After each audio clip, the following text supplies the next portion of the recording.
ಗೆಳೆಯರೇ, KEBಯಲ್ಲಿ ಭ್ರಷ್ಟಾಚಾರ ಕಡಿಮೆ ಆಗಬೇಕಂದರೆ ಸರ್ಕಾರ ಈ ಕೆಲಸವನ್ನು ಇಂಪ್ಲಿಮೆಂಟ್ ಮಾಡಿದರೆ 100ಕ್ಕೆ 80% ಪಕ್ಕ ಭ್ರಷ್ಟಾಚಾರ ಕಡಿಮೆ ಆಗುತ್ತದೆ ಮತ್ತು ಸರ್ಕಾರಕ್ಕೆ ಸಾವಿರಾರು ಕೋಟಿ ಆದಾಯವೂ ಬರುತ್ತದೆ.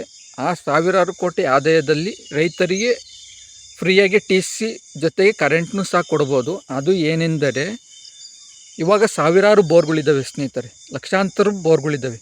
ಕೆಲವಕ್ಕೆ ಸರ್ವಿಸ್ ಇದೆ, ಡಾಕ್ಯುಮೆಂಟ್ಸ್ ಇದ್ದಾವೆ, ಕೆಲವಕ್ಕೆ ಸರ್ವಿಸ್ ಇಲ್ಲ, ಡಾಕ್ಯುಮೆಂಟ್ಸ್ ಇಲ್ಲ. ಸರ್ವಿಸ್ಸು ಡಾಕ್ಯುಮೆಂಟ್ಸ್ ಇರೋರಿಗೆ ಏನಾರ ಸಮಸ್ಯೆ ಆದಾಗ ಫ್ರೀಯಾಗಿ ಕೆಲಸ ಕಾರ್ಯಗಳು ಮಾಡಿಕೊಡ್ಲಿ. ಈ ಸರ್ವಿಸ್ಸು ಡಾಕ್ಯುಮೆಂಟ್ಸ್ ಇರಲ್ವಲ್ಲ, ಅಂಥವ್ರಿಗೂ ಕೆಲಸ ಕಾರ್ಯಗಳು ಮಾಡಿಕೊಡ್ಬೇಕು. ಅದಕ್ಕೊಂದು ಕಂಡೀಷನ್ ಹಾಕ್ಬೇಕು. ಏನೆಂದರೆ, ನೀವು ಗೋರ್ಮೆಂಟಿಗೆ 100-200 ರೂಪಾಯಿ ದುಡ್ಡು ಕಟ್ಟಬೇಕು. ದುಡ್ಡು ಕಟ್ಟಿ ರಸೀದಿ ತೆಗೆದುಕೊಂಡು ಒಂದು 2 ದಿವಸ 3 ದಿವಸ ಟೈಮ್ ಇರುತ್ತದೆ. ಅಷ್ಟರೊಳಗೆ ಬಂದು ಲೈನ್ಮ್ಯಾನ್ಗಳು ಅದೇನೇ ಸಮಸ್ಯೆ ಆಗಿರಲಿ ಅದನ್ನು ರೆಡಿ ಮಾಡಿಕೊಡ್ಬೇಕು. ಈ ರೀತಿ ಗೋರ್ಮೆಂಟು ಒಂದು ಯೋಜನೆ ಹಾಕ್ಯಂದಾಗ ಯಾವುದೇ ಕಾರಣಕ್ಕೂ ರೈತರುಗಳು ಲೈನ್ಮ್ಯಾನ್ಗಳಿಗೆ ಮತ್ತು ಇಂಜಿನಿಯರ್ಗಳಿಗೆ ದುಡ್ಡು ಕೊಡಲ್ಲ. ಏಕೆಂದರೆ ಸರ್ವಿಸ್ ಇಲ್ದರು, ಡಾಕ್ಯುಮೆಂಟ್ಸ್ ಇಲ್ದರಿಗೆ ಧೈರ್ಯ ಇರಲ್ಲ. ಅವಾಗ ಏನು ಮಾಡ್ತಾರೆ, 500,000 ಕೊಟ್ಟು ಕೆಲಸ ಕಾರ್ಯಗಳು ಮಾಡಿಸ್ಕೊತಾರೆ. ಅದೇ ಗೋರ್ಮೆಂಟಿಗೆ ದುಡ್ಡು ಕೊಟ್ಟರೆ, ನಾವು ಗೋರ್ಮೆಂಟಿಗೆ ಫೀಸ್ ಕಟ್ಟಿದ್ದೀವಿ, ಬಂದು ಕೆಲಸ ಕಾರ್ಯಗಳು ಮಾಡಿಕೊಡ್ರಿ. ಅಂಥ ಸರ್ವಿಸ್ ಇಲ್ಲ, ಡಾಕ್ಯುಮೆಂಟ್ಸ್ ಇಲ್ಲ, ಆದರೂ ನಾವು ಫೀಸ್ ಕಟ್ಟಿದ್ದೀವಿ 100-200 ರೂಪಾಯಿ, ಬಂದು ಕೆಲಸ ಕಾರ್ಯಗಳು ಮಾಡಿಕೊಡ್ರಿ ಅಂತ ಹೇಳಿದಾಗ ಅವಾಗ ಯಾರೂ ಸಹ KEB ಇಂಜಿನಿಯರ್ಗಳಿಗೆ ಆಗಲಿ ಲೈನ್ಮ್ಯಾನ್ಗಳಿಗೆ ಆಗಲಿ ದುಡ್ಡು ಕೊಡಲ್ಲ. ಅವ್ರಿಗೊಂದು ಧೈರ್ಯ ಇರುತ್ತೆ, ನಾವು ಗೋರ್ಮೆಂಟಿಗೆ ಫೀಸ್ ಕಟ್ಟಿದ್ದೀವಿ, ಬಂದು ಮಾಡಿಕೊಡ್ರಿ ಅಂತ ಕೇಳೋ ಧೈರ್ಯ ಇರುತ್ತದೆ. ನಾನು ಯಾಕೆ ಹೇಳಿದೆ ಅಂದರೆ, ಒಂದು ಜಿಲ್ಲೆಯಲ್ಲೇ ದಿನನಿತ್ಯ ಸಾವಿರಾರು ಕೇಸ್ಗಳು KEBಗೆ ಹೋಗ್ತವೆ. ಏನು ಸರ್, ಜಂಪ್ ಹೋಗಿತ್ತೆ, TC ಕರೆಂಟ್ ಸಪ್ಲೈ ಆಗ್ತಿಲ್ಲ, TC ವೈರ್ ಸುಟ್ಟೋಯ್ತೆ, ಯಾಕಂದ್ರೆ ನಮ್ಮ ಬೋರಿಗೆ ಕರೆಂಟ್ ಬರ್ತಾಯಿಲ್ಲ. ಈ ರೀತಿಯೇ ಒಂದು ಜಿಲ್ಲೆಯಲ್ಲಿ ಸಾವಿರಾರು ಕೇಸ್ಗಳು ಹೋಗ್ತವೆ.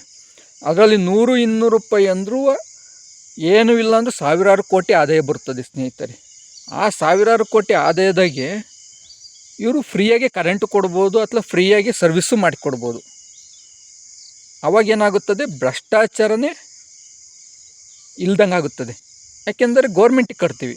ಈ ಲೈನ್ಮ್ಯಾನ್ಗಳಿಗೆ ಇಂಜಿನಿಯರ್ಗಳಿಗೆ ಹೋಗೋ ದುಡ್ಡೆಲ್ಲ ಗೋರ್ಮೆಂಟಿಗೆ ಹೋಗುತ್ತದೆ, ಗೋರ್ಮೆಂಟಿಗೂ ಆದಾಯ ಆಗುತ್ತದೆ.